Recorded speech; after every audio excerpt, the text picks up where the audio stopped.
Install brackets at the desired height using the provided hardware. Ensure they are level and securely attached. Install preferred backer board to manufacturer specifications. Place the first board on top of the brackets and draw an outline for the board to be cut and notched.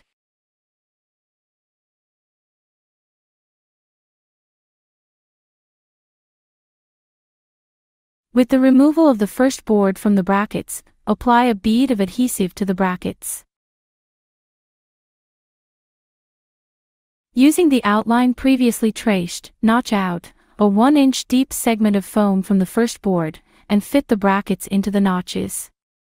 With the first board now placed on the brackets, apply a bead of adhesive throughout the top of the first board.